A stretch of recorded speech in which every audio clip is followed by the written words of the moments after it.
Hola, muy buenas a todos, bienvenidos a un nuevo podcast. Hoy tenemos con nosotros a Joan Molinas, CEO y fundador de Atlas y Goil. Bienvenido, Joan, es un placer tenerte aquí.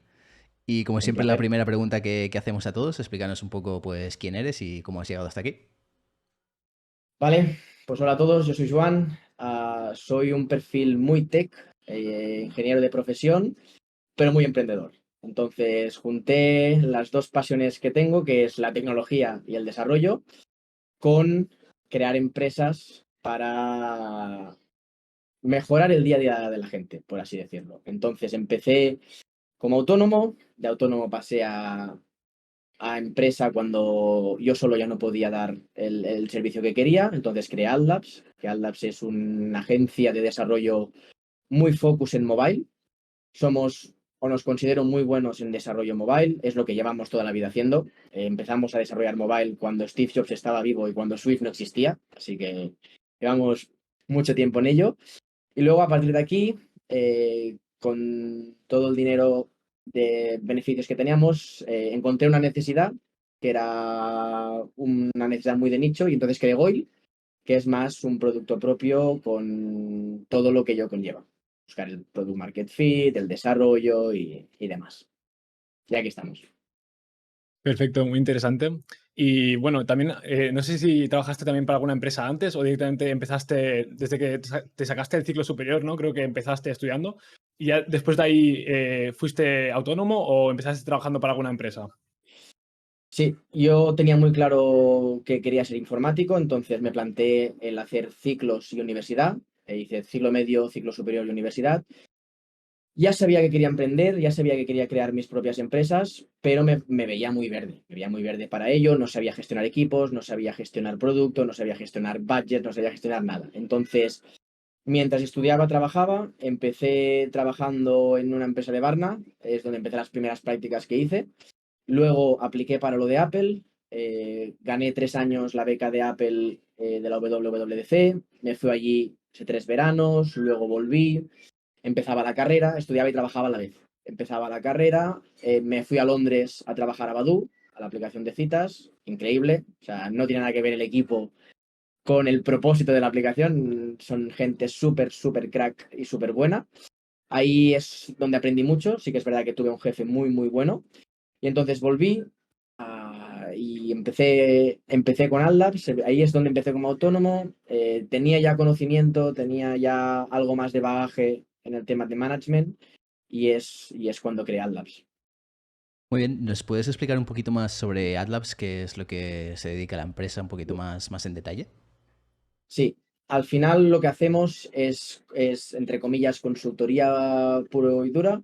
Nos vienen clientes, cogemos clientes grandes, no, o sea, no buscamos ese cliente pequeño porque no podemos realmente solventarle el problema que necesita por el presupuesto que tiene. Entonces buscamos clientes grandes, es al final en lo que nos hemos especializado, como un corporate necesita solucionar un problema, y ahí es donde entramos nosotros.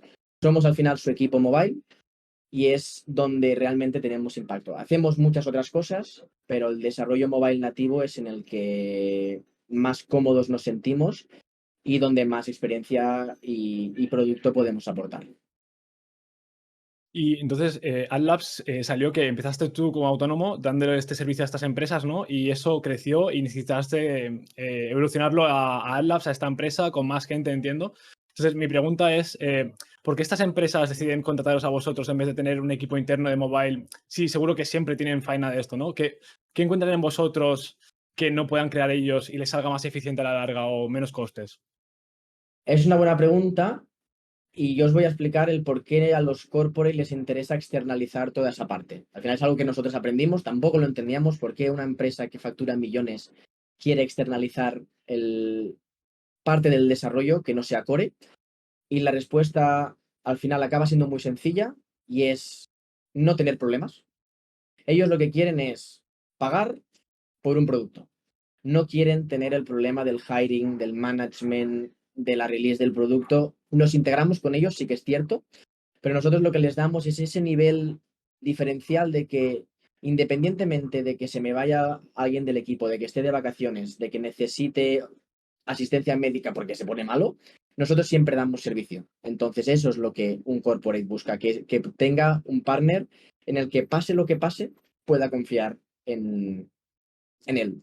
Y además, lo que intentamos encontrar siempre como valor diferenciador con una gran empresa, que hay consultorías muy grandes que también hacen desarrollo, es intentamos dar ese valor personal más allá del profesional. Que sí, que seremos muy profesionales, pero siempre intentamos dar ese valor personal, nos preocupamos por ellos, nos preocupamos por su producto, nos preocupamos por su éxito. Y eso al final se acaba viendo en el producto. Entonces, entre estas dos cosas es por la cual un corporate quiere o decide externalizar estos servicios. Y entrando un poquito en detalles técnicos, que a nosotros siempre nos gusta, si yo, por ejemplo, quisiese ahora hacer una aplicación móvil, ya sea para iOS o Android, ¿cuáles son los frameworks, cuáles son las herramientas que a día de hoy tú recomendarías a alguien que debería utilizar? Buenísima pregunta. Siempre hay un depende. Depende el presupuesto, depende la finalidad, depende el expertise, depende si es core o no es core. Entonces, no hay una solución como tal, pero sí que yo lo veo como con dos grandes bloques. Si es para salir ya a probar, tira por híbrido. Irás mucho más rápido y bajarás mucho el presupuesto.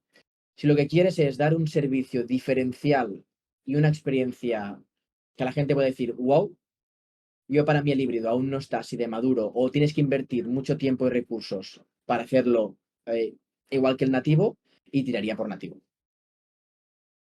Pues yo, tocando este tema más técnico, en el canal nunca hemos tocado, bueno, Juan nunca ha hecho ningún vídeo de tema mobile, es algo que se nos escapa un poco, tomamos más temas de deep learning sobre todo y algo de web, pero mobile nunca nos hemos metido y yo tampoco sé mucho, entonces te pediría que nos hicieras un resumen, una intro a cómo es el desarrollo mobile, si quieres compararlo un poco con el desarrollo web, que igual más gente conozca, qué hay en el frontend, en el backend, cómo se publican las aplicaciones y un poco el ecosistema, en 2 minutos si puedes hacer un resumen. Claro, sí, sí, sí. Vale, os diré cómo yo veo mobile. Es mi visión, no es la verdad absoluta, pero o sea, yo veo mobile como un cliente más para mostrar información. Al final tenemos que pensar que es un dispositivo móvil, que sí, que un iPhone 14 es súper potente, pero la mayoría de gente no tiene iPhone 14, entonces tienes que hacer una aplicación para visualizar datos. La gran mayoría. Hay aplicaciones muy de nicho que usan AR o realidad virtual que necesitan algo más, pero yo lo veo como un cliente más, un cliente que puedes mostrar información muy potente en una pantalla muy pequeña y que la gente sabe usar.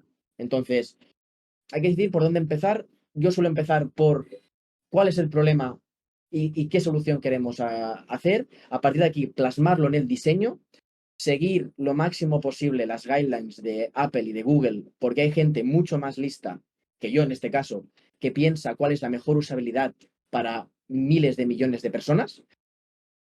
Lo máximo posible regirse a ello y entonces a partir de aquí buscar la forma más óptima para que la aplicación no pese, para mostrar la información lo más bonita posible y para que la carga de trabajo en la mayor parte lo gestione el backend, no el front. Tú puedes hacer la app como quieras, puedes hacer una app súper optimizada o una app que lo gestione todo, o sea, que haga todo el de front, casi de back y todo eso. La diferencia es, tú el back lo puedes actualizar en tiempo real, una aplicación no. Tiene que pasar una revisión. El proceso suele ser, tú pruebas tu app, compilas la app, la mandas a Google, la mandas a Apple. Aquí pierdes el control del timing. Puede ser 2 horas, que pueden ser 3 días. Pierdes el control del timing totalmente. Entonces, siempre hay que pensar que cualquier actualización no es trivial. Hay que pasar un proceso de validación. Entonces, aquí es donde hay que montar la arquitectura para poder cambiar el mayor número de cosas lo más eficientemente posible. Entonces, yo suelo recomendar app bonita, app fácil de usar, carga de trabajo en backend, app muestra. Muy parecido a una web, porque al final no sabes si tu aplicación se usará en un Android de 100 euros o en un iPhone de 1500. Entonces, hay que tener todo eso en mente para que la experiencia sea buena. Y has tocado así por encima el tema de la realidad aumentada, realidad virtual. Hace poco que vimos cómo publicaban las nuevas gafas de realidad virtual de Apple, ¿no? Las Vision Pro, si no me equivoco, y todo el ecosistema este de Spatial Computing. ¿Vosotros os vais a meter en esto? ¿Cómo lo ves? ¿Crees que ahí hay nicho? ¿Recomendarías que la gente empezase a meterse en esto? ¿Cuáles son las aplicaciones que tú crees que pueden tener más potencial en este campo? Es una pregunta muy interesante. Yo soy creyente de que eso va a ser el futuro. No sé si es el momento, ahí es donde tengo mi duda, pero pienso que esto es el futuro. Hemos venido o todo esto se ha creado para dar un cliente más, es lo que hemos hablado antes de clientes, un cliente más de consumir datos. Y por datos entendemos contenido, publicidad, televisión, todo. Entonces, el problema que hay ahora en un móvil es que es una pantalla muy pequeña. Tienes las tablets, sí, pero una tablet no te la puedes poner en el bolsillo. Entonces, la pantalla es muy pequeña. Con esto se da el abanico de crear un contenido mucho más dinámico, mucho más fuerte, mucho más visual, con solo ponerte unas gafas. Entonces, yo creo que esto ha venido para quedarse. Pienso que aún estamos lejos de que la gente lo use en su día a día, pero yo pienso que sí. Yo pienso que sea Apple o sea Google o sea Facebook o cualquiera de estas, va a ir allí y, y hay que sumarse. Entonces, esto es como cuando salió el iPhone. La gente decía, ¿quién va a usar un móvil en el bolsillo con música y todo? Y mira ahora, se cambió el rumbo de la historia. Entonces, yo pienso que sí y nos vamos a sumar a ello. Guay, guay. Sí, lo bueno de Apple es que está haciendo como todo el hardware ellos, ¿no? Los chips, el hardware más físico, el frame y todo, y luego el software, todas las capas, incluso las aplicaciones, es el único que tiene todo este end-to-end. Entonces, por ahí seguramente les va a funcionar mejor que los otros. Entonces, hablando de Apple, has comentado antes que te invitaron 3 veces a la conferencia de developers, ¿no? La WWDC de Apple en San Francisco, ¿no? Con gastos pagados. ¿Cómo fue eso? Y si está al alcance de cualquiera que se le ocurre o es algo... ¿Cómo fue esa experiencia de ir 3 veces ahí? Aquí no es que Apple te invite, aquí está la diferencia. Esto es un concurso que abre Apple cada año, o sea, cualquiera puede aplicar. El único requisito es que seas estudiante, porque entienden que los estudiantes no se pueden pagar lo que costaba el boleto en ese año, que eran alrededor de unos 2000 y pico dólares más el vuelo, más el alojamiento, o sea, te ibas los 4000, 5000 dólares fácil. Entonces, un estudiante no podía pagarlo. Habría un concurso donde cualquier persona estudiante, fueras de grado, de universidad, STEM, de lo que fuera, mientras estudiaras, podías aplicar. Entonces, yo apliqué 2 años consecutivos. Lo que te pedían era hacer una aplicación currículum. Tenías que ingeniártelas para crear un currículum diferente a través de una aplicación, o sea, móvil o tablet. Entonces, yo creé las dos, o sea, gané las dos. La experiencia fue brutal, la verdad.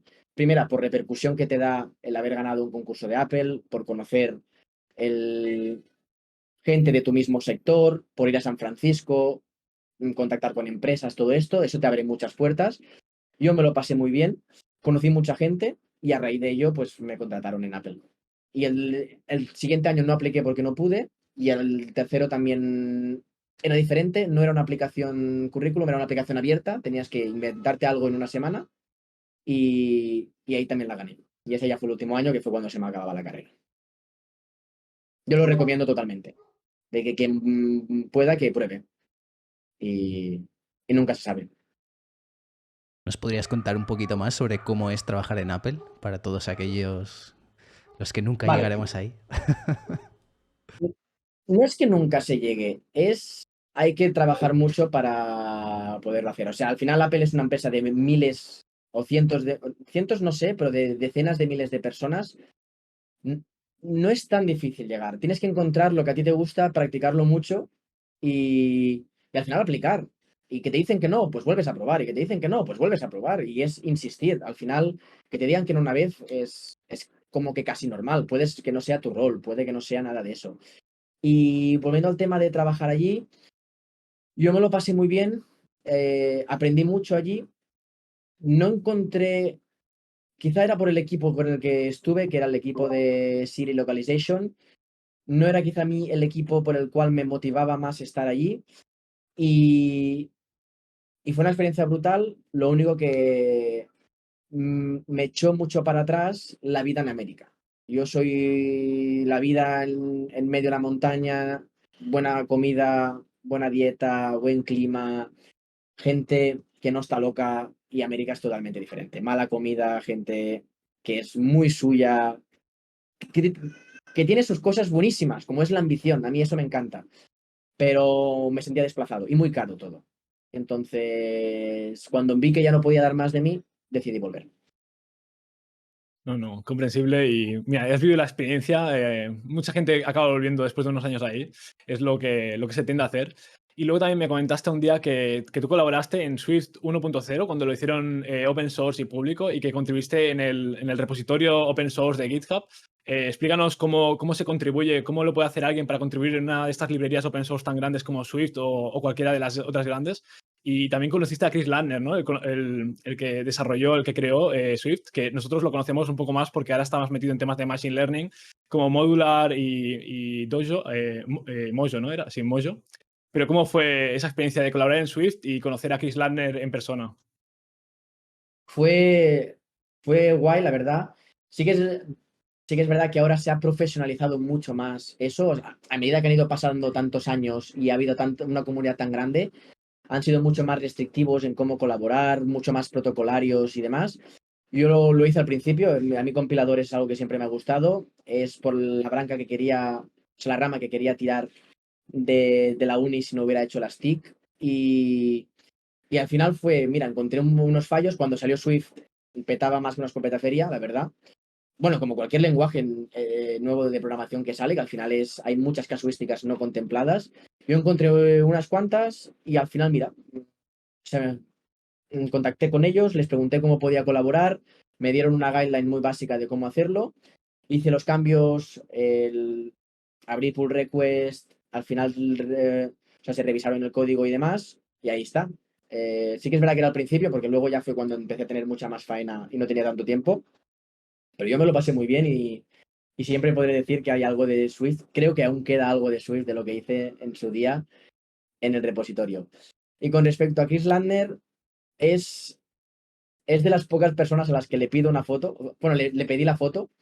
No suelo pedir fotos a casi nadie. Pienso que es al final vulnerar el derecho a la intimidad de alguien, por más que son personas públicas. Y a mí Chris Landner era un tío que lo admiraba mucho por todo lo que había contribuido tanto en Objective-C como en C++ y al final en Swift. Y el año que se presentó, pues busqué quién era, si estaba por allí y le pedí una foto. La verdad que un tío súper amable, muy buena persona. Y hemos ido hablando algo más cuando él aún no estaba en Apple, pero bueno, o sea, no he perdido el rastro de todo lo que hacía. No, seguro que tiene que ser súper guay que algo que has escrito tú, ¿no? Lo utilice tantísima gente. Bueno, pues nos has comentado un poco sobre AtLabs, esta empresa de la cual eres CEO y fundador, pero no solo eres CEO y fundador de una, sino de otra, que es Goil. Entonces, no sé si nos podrías comentar un poquito qué hacéis, qué se dedica. Vale, o sea, Goil es totalmente lo opuesto a AdLabs. Goil es producto. Al final, somos una empresa bootstrapping y al final somos una empresa que, dicho a grosso modo, tenemos un montón de módulos eh, digitales, por así decirlo, o sea, módulos, o sea, configurables, o sea, para digitalizar empresas, y nos focalizamos en 4 sectores: en municipios, en autoescuelas, en asociaciones deportivas y en venta de productos en barras de eventos y demás. Entonces, ¿por qué estos 4 sectores? Porque depende cómo configuremos la herramienta, solventa un problema core, o sea, que tienen cada una de ellas. Porque son verticales muy low profile, muy poco digitales, pero también quieren digitalizarse. Entonces, creamos un producto muy fácil de usar que pueda mejorar la comunicación con su gente afín, que pueda mejorar el registro de personas, que pueda mejorar el envío de alertas del pánico, que pueda mejorar la compra de productos, sin tener que usar productos súper tecnológicos y que además son muy caros. Entonces encontramos una necesidad ahí de digitalización y dijimos, vale, pues vamos a ellos. Nacimos de un botón del pánico y ahora ya tenemos 150.000 usuarios en todas estas verticales. Digitalizamos una parte muy importante del sector de la autoescuela, que es la clase práctica, que eso, si queréis, luego podemos entrar más en detalle tema IA y demás, es muy interesante. digitalizamos la comunicación con la gente afín a un club deportivo, club de fútbol, club de básquet y demás. Y hemos encontrado un nicho muy poco digitalizado, que es la compra de productos en eventos. Hasta ahora no se usaba ni el datáfono, por así decirlo, y nosotros le damos una solución integral para poder digitalizar todo esto. Y con todo ello, a un precio relativamente muy económico, les ayudamos en su día a día a ser esas empresas más digitales que quieren ser y hasta el día de hoy no podían. Y entonces vamos a hablar un poco más de emprendimiento, que igual en este podcast no hemos hablado casi nunca de estos temas. Explícanos, para quien no lo sepa, qué hace el CEO, qué hace el CTO, este tipo de perfiles, por ejemplo, y por qué tú, que eres tan técnico, has decidido ser CEO en las dos empresas y no CTO, por ejemplo. ¿Por qué has decidido ese cargo? Vale, buena pregunta. A cada CEO que le preguntes qué hace un CEO te dará una respuesta diferente. Yo creo que es dependiendo de la etapa de la empresa. Al principio eres CEO, pero eres el hombre orquesta. Haces ventas, haces finanzas, haces marketing, haces tech, haces producto, lo haces todo, porque no tienes pasta o no sueles tener pasta para tener tantos perfiles. Entonces, al principio de la empresa, para mí un CEO es el que lo hace todo. Si te asocias con un socio, puede ser uno más tech, el otro más producto, uno más ventas, el otro más marketing, o sea, como fuere. Pero al final, al principio, hacéis de todo. A medida que va evolucionando la empresa, es cuando el rol de CEO se diferencia más del CTO por más técnico que seas. Al final, como yo veo un CEO es quien marca el rumbo de la empresa en todos los aspectos, finanzas, tecnología, producto, inversión, crédito, o sea, con lo que sea, y sabe comunicar toda esa visión tanto a clientes como al equipo. Entonces, para mí esa es la visión del CEO, aparte de que harás muchas otras cosas. Pero ahí es ya donde empiezas a gestionar un CTO, un VP de ingeniería, un VP de finanzas, un Chief Financial Officer, el que sea. Pero es el títere, por así decirlo, el que mueve los hilos. Y el por qué fui CEO y por qué no fui CTO, porque tengo visión de negocio. Por más tech que soy, y lo soy mucho, tengo visión de negocio. Entonces, tengo la visión de cómo lo creo que lo debemos vender, que puedo estar equivocado, ¿no? Pero tengo esa visión y sé transmitir lo que el cliente quiere y lo que le vendo a él al equipo de tecnología. Entonces, ¿el CTO podría hacerlo? También, pero no es un perfil tan de negocio. Entonces, como yo tengo la experiencia de tech y la experiencia que he visto y aprendido de muchas empresas con las que hemos trabajado, por eso fui CTO. Yo encantadísimo en un futuro de que si todo esto funciona, que yo creo que lo hará, poner a alguien más con más bagaje que yo llevando empresas mucho más grandes. O quizá no, no lo sé, pero de momento creo que es el rol que debo tener. Y si ya llevar una empresa es difícil y lleva su tiempo, no me imagino llevar dos. No sé si nos podrías compartir algunos trucos, estrategias técnicas que utilices para manejar tu tiempo y llevar a equipos. Imagino que lo típico, ¿no? De intentar que las reuniones no se alarguen mucho, que las cosas estén muy claras, pero a nivel tuyo personal, tu experiencia, ¿cuáles son las técnicas que utilizas o recomendarías? Vale, os diré los truquillos que yo hago. Hay muchos más, yo os digo los que a mí me sirven y los que a mí el día a día me lo hacen más ameno. Y luego el cómo puedo o sea, cómo puedo llegar a gestionar dos empresas.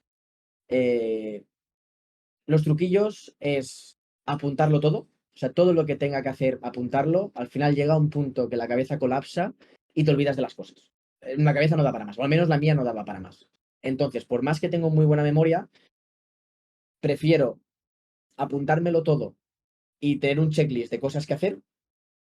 Y entonces ya no me preocupo de acordarme de que tengo que hacer algo y entonces puedo poner foco en lo que estoy haciendo en ese momento. Porque si no estoy usando parte de mi memoria en pensar, tengo que acordarme de hacer esto, tengo que acordarme de hacer esto. Entonces, ahí es donde perdía mucho tiempo. Entonces, primer tip, yo tengo un Todoist con todo lo que tengo que hacer hoy. Si es algo para mañana, me lo apunto para mañana y demás, y voy haciendo cosas. Entonces, todo lo que no sea crítico para hoy, ni me lo planteo. Una Si, pregunta rápida. ¿Lo apuntas en papel o en alguna aplicación? ¿Qué depende. usas? Si tengo el móvil o el ordenador, yo uso el Todoist porque así se me sincroniza Luis, todo. vale. Y si no, a papel. A papel. Primero lo hacía a papel, pero entonces tenía que llevarme yo la libreta encima o posits y demás. Al final, como con Todoist, o sea, se va bien todo sincronizado, o sea, uso esto. Pero bueno, he usado de todo. Y luego, también es un tip muy importante, que lo he comentado, todo lo que no sea imprescindible no lo contemplo. O sea, si es algo que puedo hacer mañana porque lo puedo hacer, lo hago mañana. Hoy me voy a centrar en qué debo hacer hoy y en lo crítico para la empresa. Porque por más que te planes el día, a mí cada día me salen cosas. Llamadas, clientes, ventas, bugs, hotfix, o sea, lo que sea. Entonces necesito parte del tiempo que poder gestionar todo esto. Entonces, todo lo que no sea crítico, a otra cosa. Tercera cosa, no invertir tiempo en reuniones que no sean necesarias. Somos un equipo pequeño y tenemos que ser ágiles. Entonces, si yo tengo que mover a 10 personas en una reunión de media hora, son 300 minutos. Entonces, 300 minutos de productividad escuchando, no somos productivos. Entonces, solo hacemos reuniones que sean críticas. Sprint planning con solo los managers o reunión con un cliente, pero no muevo al equipo si no es extremadamente importante. Luego, ¿qué más? Ir a tope siempre y saber descansar. O sea, es muy importante dormir bien, es muy importante ir al gimnasio, hay tiempo para todo. Yo me levanto a las 5:30, voy al gimnasio y a las 9:30, 10 estoy en la cama ya. Duermo 7 horas y media. Yo voy al gimnasio con ganas. O sea, voy con energía, como bien, duermo. Y eso que trabajo muchas horas. Pero he conseguido encontrar ese equilibrio. Voy al gimnasio por la mañana porque por la noche sé que no iría. Después de todo el día de trabajo va a ir quien yo sé. Yo no voy a ir. Entonces voy por la mañana y por más mal que me salga el día, ya he ido al gimnasio. Una cosa ya me ha salido bien. El mood ya es diferente. ¿Y el cómo gestionar dos empresas? Eso yo creo que a mí se me da de forma innata. El saber gestionar la presión, la sé gestionar muy bien. Yo diría que es lo primero que debería hacer un emprendedor, ponerse al límite y saber de lo que es capaz y de lo que no, conocerse a él y en momentos de presión poner calma. Chicos, tranquilos, se nos está cayendo todo, ¿cómo lo arreglamos? No culpar, no crear caos. Tranquilos, ya hablaremos luego sobre qué ha pasado. Ahora mismo lo importante es arreglar el problema. Saber transmitir esa calma es donde luego consigues que la gente confíe en ti, tú confías en ellos, delegas, tú tienes menos faena porque esta gente confía, o sea, tus trabajadores confían en ti y tú en ellos, y entonces es cuando como salud mental consigues ese equilibrio que te permite llevar todo eso. Entonces, yo así es como lo he conseguido. ¿Hay más tips? Sí, hay gente que te dirá que leas libros, hábitos atómicos y todo eso. Yo al final me conozco muy bien a mí mismo y sé por dónde puedo tirar y por dónde no. Y para mí esa es la clave. Muy interesante, sí, al final conocerse. Yo, por ejemplo, soy más de por la noche, de quedarme hasta por la noche, me concentro mucho y soy muy productivo, entonces por la mañana no tanto, pero es conocerse uno mismo y ver cómo encajar mejor todo eso. Entonces también te preguntaría, si ya tuvieses que hacer la siguiente empresa, porque tienes una idea que no encaja ni en AdLabs ni en Goil, primero de todo, ¿cómo validarías esa idea, si es buena o no? Y entonces, si fuera buena y decidieras emprender una nueva empresa, hablamos sobre qué has aprendido sobre capital inicial, sobre cómo te puede ayudar una gestoría, sobre el tema de socios. Háblanos un poco sobre esos tips que aprendes sobre la marcha y que le puedan servir a alguien que tenga una idea y quiera emprender. Vale. Al final también depende la idea y lo que necesites para hacerla. No es lo mismo crear un ChatGPT o un OpenAI que crear un Goil. Son niveles muy diferentes en cuanto a recursos y en cuanto a conocimiento. Entonces, aquí yo lo que diría es, si puedes prototiparlo rápido, hazlo. Créate un Airtable, créate un Google Forms, lo que sea para validar que puedas tener mercado. Si Si ves que tiene tracción, entonces yo me lo replantearía. O sea, yo me lo replantearía ya de decir, vale, veo que lo puedo vender, creo que he encontrado un nicho que puedo digitalizar o puedo cambiar, creo que puedo hacer dinero con ello, voy a intentarlo. Entonces, hay 1000 formas de financiación. Yo ahora mismo y con todo lo que he aprendido, depende cómo iría a levantar dinero. Tanto AdLabs como Goil han sido bootstrap, cero financiación, cero inversión, cero capital externo, solo el mío. Y es difícil. Ir a pulmón es muy difícil. Vives al límite, con lo que eso conlleva, que es, tengo que ser profit. O sea, cambias de crecer a tengo que conseguir ganar dinero ya, porque si no, no pago las facturas. Y hay que pagar salarios, y hay que pagar nóminas, y hay que pagar gestoría, y hay que pagar impuestos, y hay que pagar todo. Entonces, eso tiene un coste. Y lo bueno de hacer Bootstrap es que solo te focalizas en rentabilidad, rentabilidad, rentabilidad, rentabilidad, que es lo que realmente al final hace crecer una empresa. Pero sí que es verdad que crecer a pulmón es muy difícil, muy difícil. A no ser que tengas un padre, una madre, un tío, un abuelo, un amigo que te pueda dejar ese dinero inicial y te puede ayudar. No era mi caso, y entonces yo todo lo que he hecho ha sido levantando mi propio capital. Con lo que ganaba, invertía, y es difícil. Yo iría a buscar un socio, aunque soy solo founder, yo iría a buscar un socio para repartir gastos, repartir carga y repartir tareas también, y blindar un pacto de socios muy bueno, que sea equitativo, pero que sea muy bueno para que tanto él como tú, bueno, él o ellos, pueden ser varios socios, esté todo bien blindado y no haya o no haya la posibilidad de que pueda haber malentendidos. Y luego, a partir de aquí, focus en ventas, ventas, ventas y producto. Yo diría eso. Es lo que no hice. Yo me focalicé en el producto, no hice ventas, he ido vendiendo, pero tengo un producto muy bueno que ahora estamos empezando a vender con mucha más fuerza. Entonces, yo empecé la casa por el tejado. Muy bien, al final este podcast también va sobre inteligencia artificial, de lo cual no hemos hablado todavía, así que vamos con los últimos minutos y a ver si podemos hablar sobre este tema. ¿Utilizáis inteligencia artificial en Goil, por ejemplo? ¿Hay algún punto en el que lo estéis usando y que realmente esté aportando valor? Sí, en dos puntos, en uno muy sencillo y en un punto muy tonto, pero que realmente al cliente le da una facilidad muy buena, y es que el contenido de las notificaciones que mandan a través de nuestro módulo de notificaciones como tal, hasta día de hoy las escribían ellos a mano, tenían que pensar el texto, emojis o no emojis y demás.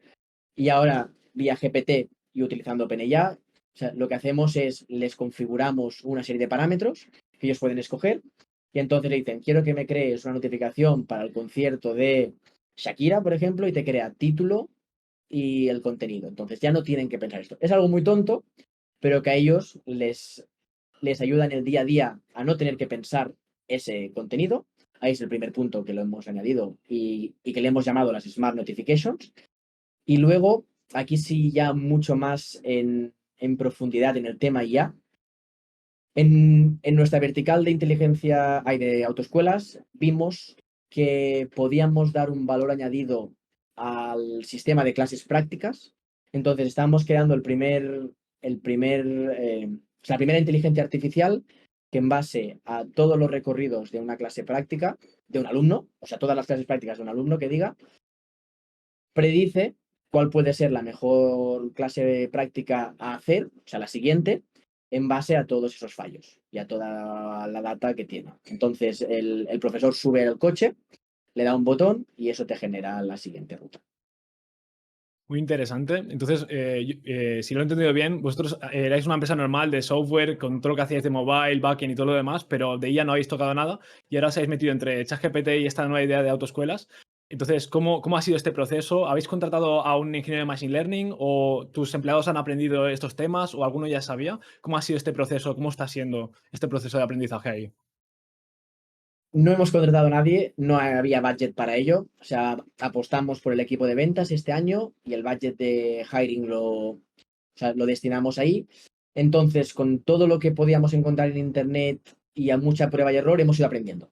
Entonces, seguramente podíamos haber ido mucho más rápido con alguien mucho más experto que nosotros en ello, pero no teníamos el budget, queríamos hacerlo, y entonces a base de picar, o sea, código, pruebas, ideas que teníamos, cosas que iban saliendo, pues hemos acabado encontrando una solución bastante óptima. Quizá no es la más óptima y seguramente no lo sea, pero por eso aún está en fase alfa y lo vamos sacando, pero sí que algo ya tenemos. Algo ya tenemos creado por nosotros, y a partir de aquí lo vamos a ir refinando con todo con toda la data y el conocimiento que vayamos adquiriendo. Nos has comentado un poco esos puntos, ¿no?, en los que estáis usando ya la inteligencia artificial. ¿Existen otros en los que todavía no lo estáis haciendo, pero que veas claro o que creas que puede haberlo y dices, oye, pues ahora no, pero quizá en unos meses o incluso en unos años esto hay que hacerlo sí o sí? Sí, al final, al dar servicio en tantas verticales, te da la suerte, por así decirlo, de que escuchas muchos los problemas de las empresas y problemas muy dispares. Mismo tipo de empresa, problemas, o sea, muy diferentes entre unas y otras. Entonces, como nosotros tenemos tantos datos, porque al final tenemos datos de muchas cosas, porque traqueamos anónimamente muchas cosas para poderlos explotar, hemos encontrado que podemos usar todos estos datos para predecir patrones de comportamiento depende de qué situaciones. Entonces, os pongo un ejemplo muy, muy básico. Nosotros sabemos que para las fiestas mayores de Vendrell, que es el pueblo donde soy, por ejemplo, se han enviado 5, 6, 10 alertas de emergencia a la policía depende de qué zonas. Entonces, con un modelo predictivo, para los años posteriores podemos darle sugerencias a la policía de podrías mover tus patrullas a estos sitios porque tenemos los datos que puedan respaldar todo esto. Porque tenemos esta data, sabemos que los usuarios durante los últimos 3 años ahí ha habido problemas conflictivos, entonces podemos usar todos estos datos para predecir patrones de comportamiento y que la policía pueda tener esa ventaja que ahora mismo no tiene. Entonces, jugamos mucho con todo ello y es a donde iremos, pero paso a paso y poco a poco. Súper interesante. Y luego, como CEO de estas dos empresas que crean software, ¿estáis usando ya alguna herramienta como GitHub Copilot que te ayude a desarrollar código más rápido o ChatGPT? ¿Tus trabajadores usan estas herramientas o no? ¿Y qué beneficios crees que te puede aportar de con los mismos empleados hacer más código o con menos empleados hacer lo mismo? ¿Cómo lo vivís eso? Yo soy pro IA, yo soy de los que o te sumas o mueres, soy de ellos, así que les animo a que usen todas estas herramientas por una simple razón. Somos una empresa pequeña, al final entre las dos empresas somos 16, no somos muchos. Yo tengo focalizada la productividad. Entonces, a mí, un ingeniero que use ChatGPT para buscar una solución, no lo considero ni que sea más bueno ni más malo. Es un tío o tía espabilado que sabe usar herramientas automatizadas para poder solventar problemas de una forma mucho más eficiente. Entonces, como yo me considero alguien espabilado, por así decirlo, yo soy el primero que quiero transmitir eso también. Entonces, todos en la empresa usamos ChatGPT para código, para mails, para refactors, para todo esto. Lo usamos desde el día que salió y yo personalmente no he podido usar el Copilot, pero tanto Andrés, que es el CTO, como Raúl, que es de backend y demás, sí que lo usan. Y yo sé que les está yendo bien. Yo uso más el GPT al final. Bueno, esto también hay que ir con un poco de ojo porque al menos experiencia personal, ¿no? En mi empresa, pues a lo mejor a veces se hacen algunas cosas y luego vas a verlo, no funciona del todo bien y, oye, ¿esto por qué lo has hecho así? Bueno, es lo que me puso el copilot o no sé qué, es como, bueno, está bien la ayuda, ¿no? Pero a veces hay que hacer el ejercicio y aunque te lo dé, oye, si no estás seguro de que lo que has puesto hace lo que quieres, al menos, no sé, coméntalo antes de, de pegarlo ahí y ya está. Pero al fin y al cabo sí que es verdad que son herramientas muy útiles, yo lo uso también obviamente y súper recomendable. Pues vamos a ir ya cerrando el podcast. La última pregunta que tengo curiosidad porque un poco lo que nos has ido comentando pues me hago un poco una idea del tipo de persona que eres y me imagino que por ahí quizá tienes una lista de ideas de startups, empresas que harías pero que no vas a hacer porque no tienes tiempo.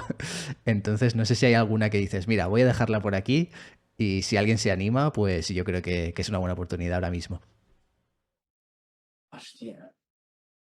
Es que mi problema es que tengo muchas de estas ideas, pero como no me gusta dispersarme mucho, me las borro rápido de la cabeza, porque si no, sé que me lío. Ah,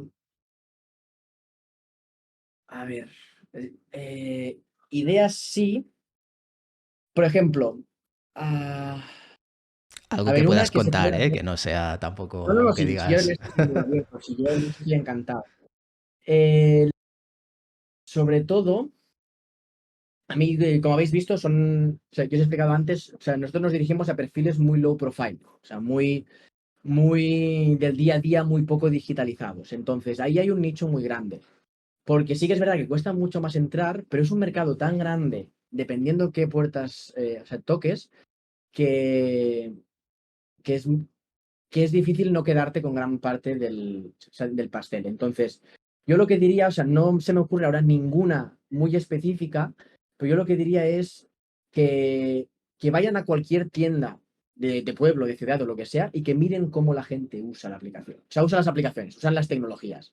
Porque, por ejemplo, o sea, la última idea que tuvimos, que fue digitalizar, o sea, las barras de fiestas mayores, por ejemplo, fue de estar en una fiesta mayor y decir, oye, que no tienen ni datáfono. O sea, vamos al nivel de que no hay nada digital. Ya no es que haya un sistema, es que no hay nada, ni datáfono. Tenías que pagar en dinero. Entonces, ahí juntamos 4 piezas que teníamos, creamos 2 módulos más y, y ahí pues creamos una solución. Entonces, yo eso es lo que animaría a la gente a hacer, a ir a bajar a la calle, ver cómo la gente lo usa y, y de ahí salen muchas ideas. Y me encantaría poderlas dar, porque ahora mismo no se me ocurre ninguna, pero al final cuando vas por la calle y observas a la gente, que eso es un punto muy importante, observar cómo la gente usa las cosas, hay 1000 ideas. Hay 1000 ideas que poder hacer, algunas mejores, otras peores, pero ahí está. Y yo creo que todo pasa por hacer las cosas difíciles o tediosas fáciles. Entonces yo creo que la clave del éxito está ahí.